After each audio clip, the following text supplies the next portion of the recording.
Hello everyone, উত্তরণের ক্লাসে সকলকে স্বাগত জানাই। আজকে আমরা সায়েন্সের প্র্যাকটিস সেট 8 নিয়ে আলোচনা করব। তো তোমরা সকলে জানো যে উত্তরণ তোমাদের জন্য WBP constable, lady constable, SSC GD এবং পুলিশের সমস্ত পরীক্ষার জন্য ফ্রিতে রাত্রের দিকে প্রতিদিন ডেলি বেসিসে ক্লাস রেখেছে কিছু। ওকে, তো চলো একবার ক্লাস রুটিনটা দেখে নিই।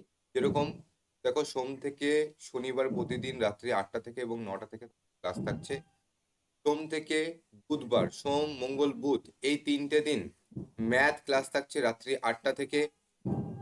আর বৃহস্পতিবার, শুক্রবার আর শনিবার এই 3টে দিন রাত্রি 8টা থেকে থাকছে রিজনিং ক্লাস। ঠিক আছে? আর রাত্রি 9 PM থেকে থাকছে সাধারণত জিকে ক্লাস।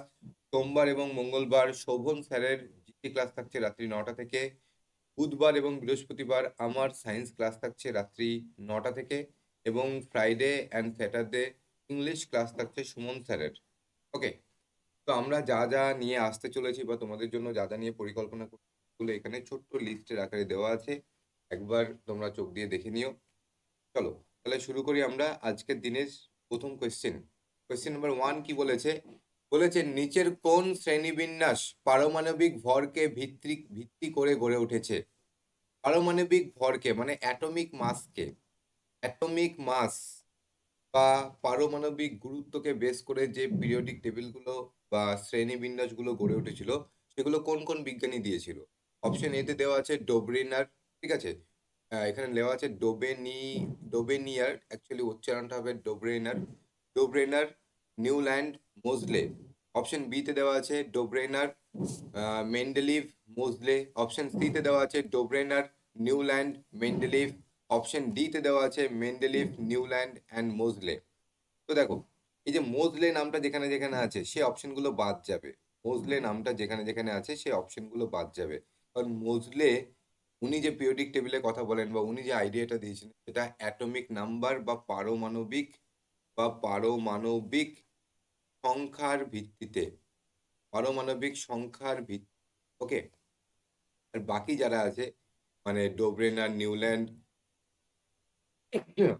মেন্ডেলিভ, এরা তিনজনাই কিন্তু অ্যাটমিক মাস বা পারমাণবিক ভরের ভিত্তিতে পিরিয়ডিক টেবিল বা শ্রেণীবিন্যাস করেছিলেন মৌলগুলোর। ওকে, নেক্সট কোয়েশ্চেন নাম্বার 2 কি বলেছে? নিউল্যান্ডের অষ্টক সূত্র কেবলমাত্র মৌল ড্যাশ মৌল পর্যন্ত খাটে। তো নিউল্যান্ডের অষ্টক সূত্র কোন মৌল অবধি খাটে? Sulphur, calcium, potassium, chlorine. তুমি যদি দেখো যে নিউল্যান্ডের অক্টেভের সূত্র বা অক্টেভ ল, সেখানে ওটা প্রথমের দিকে যে মৌলগুলো আছে তাদের জন্য পুরোপুরি ভাবে ঠিকঠাক ম্যাচ করে। অষ্টক সূত্রটা কি? যে প্রথম মৌল থেকে দ্বিতীয় মৌল, তৃতীয় মৌল এরকম ভাবে সাজাচ্ছি। কিসের বেসিসে সাজাচ্ছি? তো নিউল্যান্ড সাজিয়েছিল অ্যাটমিক মাস বা পারমাণবিক গুরুত্বের বেসিসে। তো যখন সাজানো হয় তখন দেখা যায় যেটা অষ্টম মৌল তার যে ধর্ম ওরাই প্রথম মৌলের মতো। তো অষ্টম মৌলকে তুলে এই প্রথম মৌলের নিচে রাখা হয়। ওকে, তো এরকম যে ল, এটাকে বলা হচ্ছিল নিউল্যান্ডের অষ্টক সূত্র। তো এই সূত্র কেবলমাত্র ক্যালসিয়াম অবধি খাটে। ওকে, তারপরে কিন্তু আর কাজ করে না। তো সেই জন্যই তারপরে অন্যান্য বিজ্ঞানীরা যেরকম মেন্ডেলিভ এরপরে পিরিয়ডিক ল দিয়ে উনিও একটা পিরিয়ডিক টেবিল দিয়েছিলেন। তারপরে ফাইনালি আসে মোজলে। মোজলে প্রমাণ করে দিল যে অ্যাটমিক মাস মানে পারমাণবিক ভরের উপরে কোনো মৌলের প্রকৃতি বা বৈশিষ্ট্য করে না। কোনো মৌলের যে আইডেন্টিটি সেটা হচ্ছে তার পারমাণবিক সংখ্যা, মানে তার অ্যাটমের নিউক্লিয়াসে কত প্রোটন আছে সেটা বোঝায়। নেক্সট কোয়েশ্চেন নাম্বার 3 কি বলেছে? নিউল্যান্ড কল্পনা করেন মাত্র প্রকৃতিতে ড্যাশটি মৌলের অস্তিত্ব রয়েছে। মানে নিউল্যান্ড যখন পিরিয়ডিক টেবিল দিয়েছিলেন তখন প্রকৃতিতে কতগুলো মৌল ছিল? তো সেটা আনসার হবে 56, 56টা মৌল ছিল।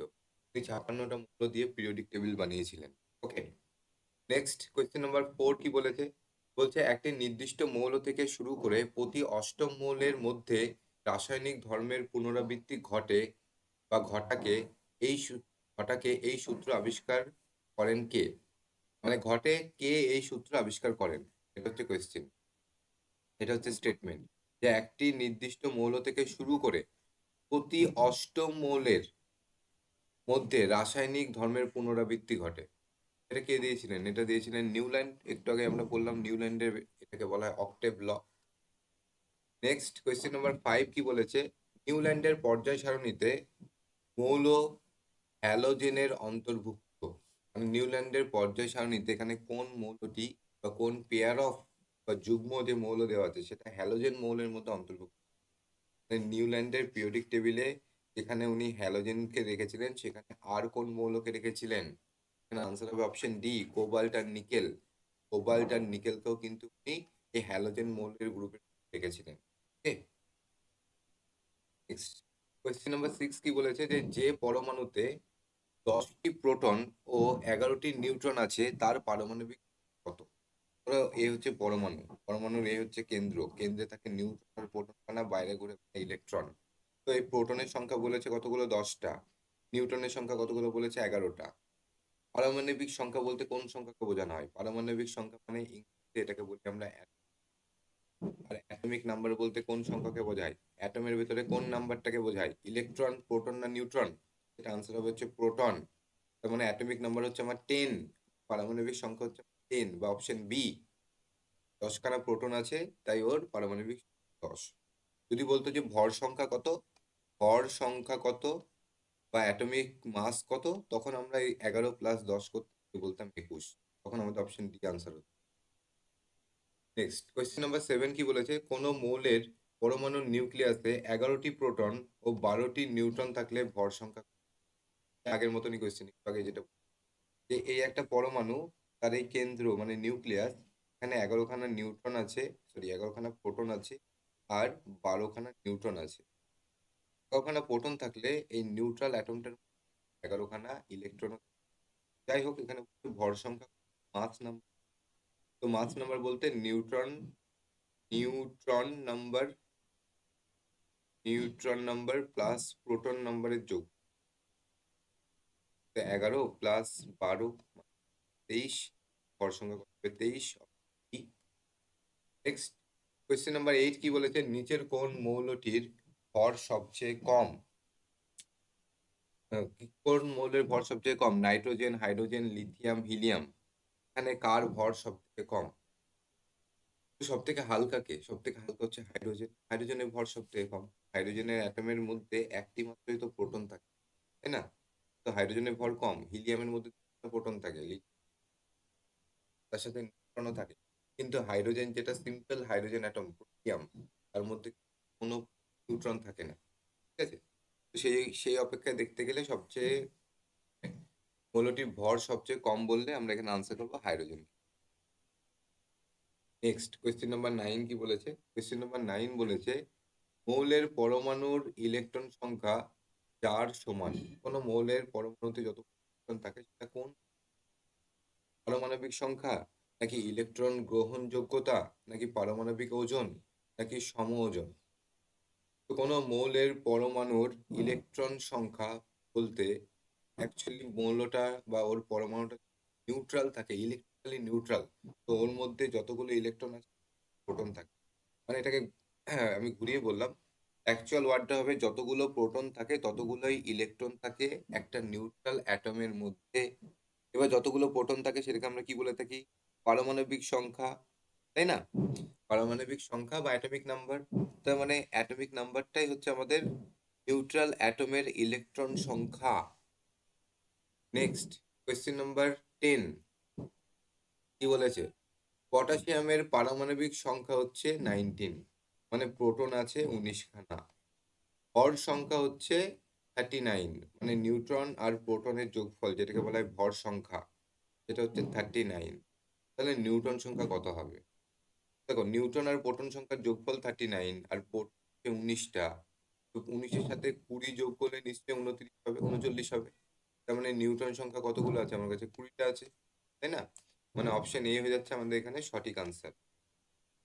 ওকে, পারমাণবিক সংখ্যা মানে প্রোটন সংখ্যাকে বোঝায়, যেটা 19টা বলে দিয়েছে। ভর সংখ্যা মানে নিউটন সংখ্যার প্রোটন সংখ্যার যোগফলকে বোঝায়, যেটা 39 বা 39। তাহলে প্রোটন সংখ্যা যদি 19 হয় তাহলে নিউটন সংখ্যা 20 হবে। নেক্সট কোয়েশ্চেন নাম্বার 11 কি বলেছে? ফ্লুরিন 19 এর নিউট্রন, প্রোটন ও ইলেকট্রনের সংখ্যা কি হবে? F19। ফ্লোরিন মানে তার অ্যাটমিক নাম্বার হচ্ছে 9। 9 মানে তার মধ্যে 9খানা প্রোটন আছে, মানে 9খানা। আর এই সংখ্যাটা উপরে যেটা লেখা আছে 19, এটা কি? এটা হচ্ছে ভর সংখ্যা। আর ভর সংখ্যা মানে কি? ভর সংখ্যা মানে কি? ভর সংখ্যা মানে নিউটন আর প্রোটন। তো প্রোটন যদি আমার থাকে 9টা, তাহলে নিউটন থাকবে 10টা, তবে তো যোগফলটা 19 হবে। তাহলে এখানে দেখো, প্রোটন আছে আমার কাছে 9টা, ইলেকট্রন আছে 9টা, নিউটন আছে 10টা, তাই তো? তাহলে এই অপশন দুটো প্রথমে বাদ গেল। নিউটন 10টা আছে, এবার প্রোটন কটা আছে? 9টা। প্রোটনও 9টা, ইলেকট্রনও। Right answer. Next question number 12 কি বলেছে? হাইড্রোজেনের পরমাণুর নিউক্লিয়াস কি দ্বারা গঠিত? অপশন এ বলছে একটি প্রোটন ও একটি ইলেকট্রন, অপশন বি বলছে দুটি প্রোটন, বলছে proton, electron, neutron, option D এতে কিছুই থাকে না। তো একটা হাইড্রোজেনের যে পরমাণু, মানে যেটাকে বলা হয় H11, যেটাকে বলা হয় প্রোটিয়াম, ওকে, তো এর এর নিউক্লিয়াসে একটি মাত্র প্রোটন থাকে আর বাইরে একটি ইলেকট্রন থাকে না। এখানে আনসার হবে অপশন এ, একটি প্রোটন ও একটি ইলেকট্রন থাকে। নেক্সট কোয়েশ্চেন নাম্বার 13 কি বলেছে? মৌলের ভর সংখ্যা এক কিন্তু পারমাণবিক সংখ্যা ভিন্ন হলে তাদের বলে। দেখো, ভর সংখ্যা এক মানে এক্স একটা মৌল, তার ভর সংখ্যা ধরো 40, ওয়াই একটা মৌল, তার ভর সংখ্যা 40। পারমাণবিক সংখ্যাটা তো আলাদা, এর 2 হলে 3 বা কিছু একটা আলাদা, তো আলাদা বলে তো মৌলটা আলাদা। তো এদেরকে আমরা কি বলি? এদেরকে একে অপরের কি বলবো? এদেরকে একে অপরের আইসো বার বলা হয়। যাদের ভর সংখ্যা সেম কিন্তু পারমাণবিক সংখ্যা আলাদা, তাদেরকে একে অপরের আইসো বার।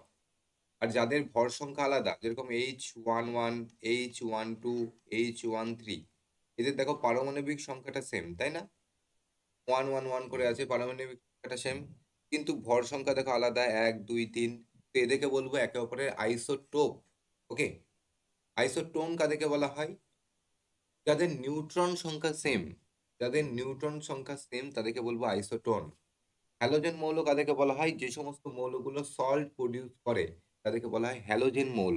ওকে, নেক্সট কোয়েশ্চেন নাম্বার 14 কি বলেছে? পরমাণুর নিউক্লিয়াসে অবস্থিত প্রোটন সংখ্যা, পরমাণুর নিউক্লিয়াসে যে প্রোটন সংখ্যা আছে সেটা কি?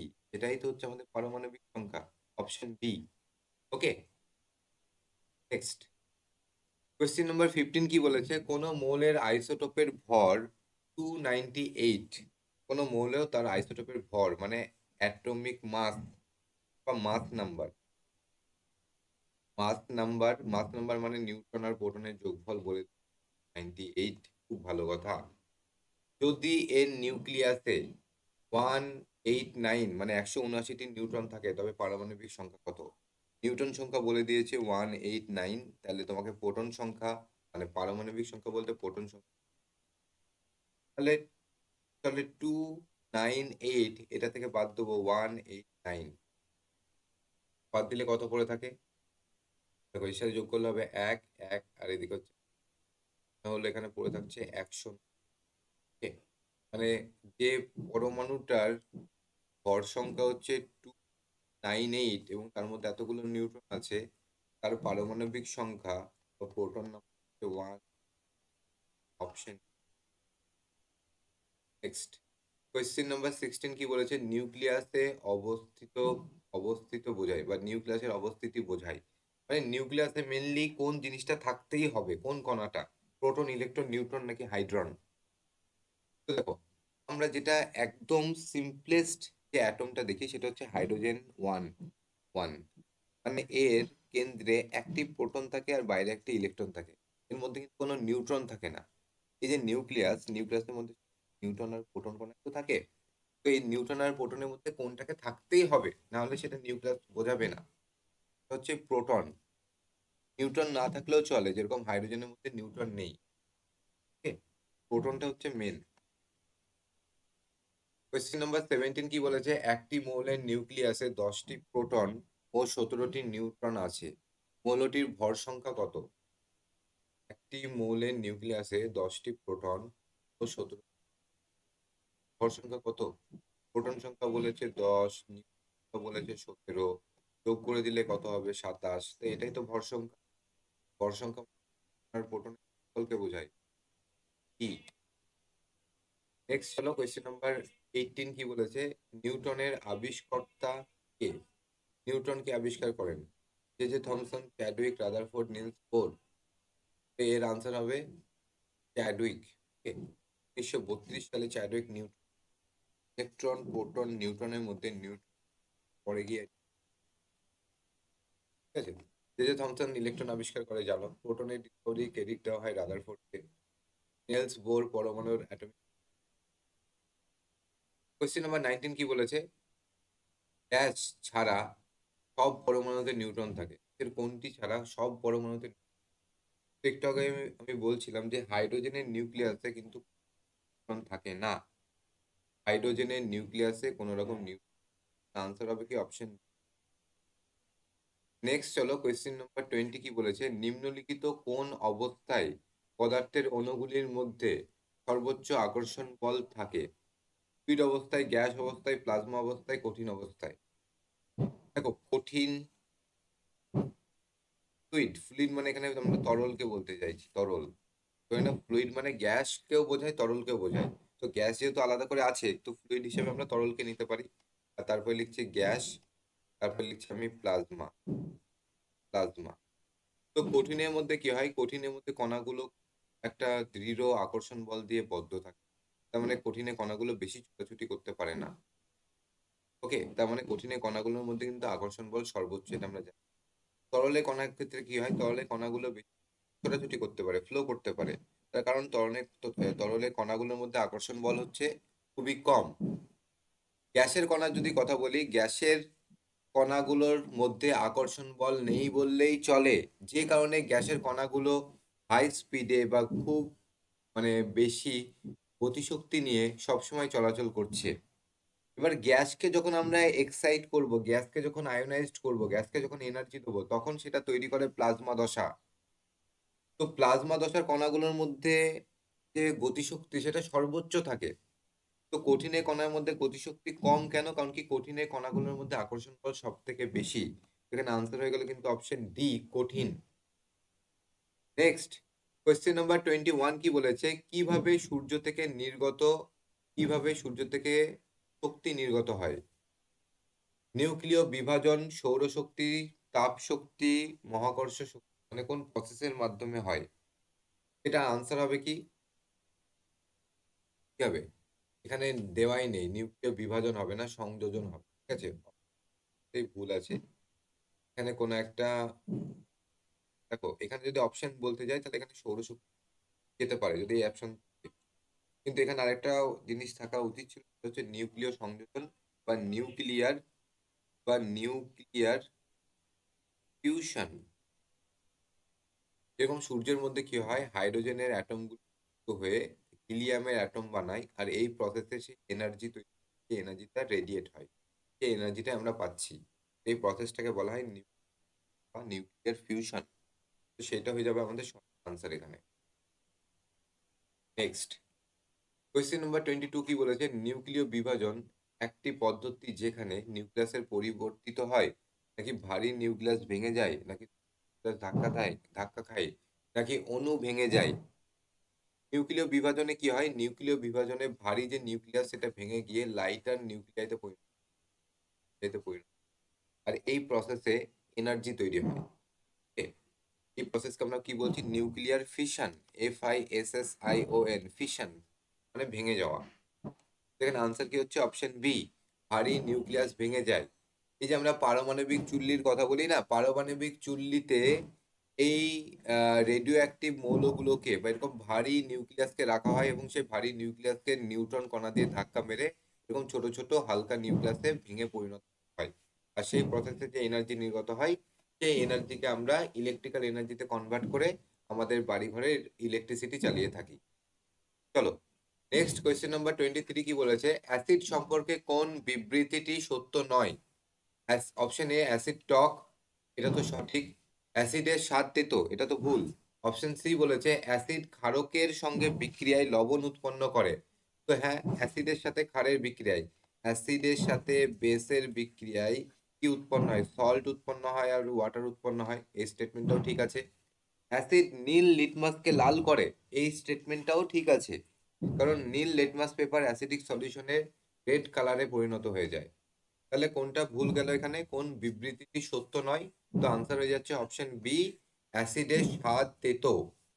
এই বিবৃতিটি আমাদের এখানে সত্য নয়। ওকে, নেক্সট কোয়েশ্চেন নাম্বার 22 কি বলেছে, ঘন নাইট্রিক অ্যাসিড ও ঘন হাইড্রোক্লোরিক অ্যাসিডের অনুপাতের মিশ্রণকে অ্যাকোয়া রিজিয়া বলা হয়। মানে নাইট্রিক অ্যাসিড এবং হাইড্রোক্লোরিক অ্যাসিড কত ইস্টু কত রেশিওতে মিশিয়ে আমরা অ্যাকোয়া রিজিয়া সলিউশন তৈরি করে থাকি, যার মধ্যে সোনাকে বা প্ল্যাটিনামকে ডিজলভ করতে পারি। দেখো এখানে হাইড্রোক্লোরিক অ্যাসিড থাকে 3 ভাগ আর নাইট্রিক অ্যাসিড থাকে 1 ভাগ। তার মানে nitric acid is to hydrochloric acid বললে আমরা আনসার বলবো 1:। নেক্সট কোয়েশ্চেন নাম্বার 25 কি বলেছে, বলছে একটি তেজস্ক্রিয় মৌলের শতকরা 75 ভাগ বিঘটনে 6 ঘন্টা সময় লাগলো বা লাগলে মৌলটির অর্ধ জীবনকাল কত? মানে মৌলটির হাফ লাইফ কত হবে? Half life. দেখো যে তেজস্ক্রিয় মৌলগুলো আছে না, সেই তেজস্ক্রিয় মৌলগুলো সার্টেন টাইমের পরে, প্রতিটা মৌলের ক্ষেত্রে সেই সার্টেন টাইমটা আলাদা। ধরো এ একটা তেজস্ক্রিয় মৌল, তো এ প্রতি 5 ইয়ার পর পর এটা যদি 100 গ্রাম থাকে তো 5 বছর পরে এটা হয়ে যাবে আবার 5 বছর পরে এটা হয়ে যাবে 25 গ্রাম। আবার 5 বছর পরে এই 25 গ্রামের হাফ হয়ে যাবে 12.5 গ্রাম। তার মানে ও যতটা অ্যামাউন্টে থাকছে সেটা একটা নির্দিষ্ট টাইম পরে হাফ হয়ে যায়। সেই নির্দিষ্ট টাইমটাই 5 বছরটা, এটাকে বলবো এই মৌলটার হাফ লাইফ। ওকে, এবার তুই ভাবো একটা মৌল সেখানে 100% আছে। ওকে, তো 100% থেকে সে 75% হয়ে গেছে, তার বিঘটন হয়েছে। মানে 100 থেকে প্রথম একটা হাফ লাইফে সে 50% হবে। মানে 50% পড়ে আছে, তার মানে 50% আমার ক্ষয়ে চলে গেছে। তার 50% থেকে তারপরে আবার আরেকটা হাফ লাইফ যদি কাটাই, তাহলে সেটা 25%-এ পরিণত হবে। তার মানে 50% থেকে 25% মানে আরো 25% হয়ে গেল। তার মানে টোটাল হয়ে গেল আমার 75%, তাই তো?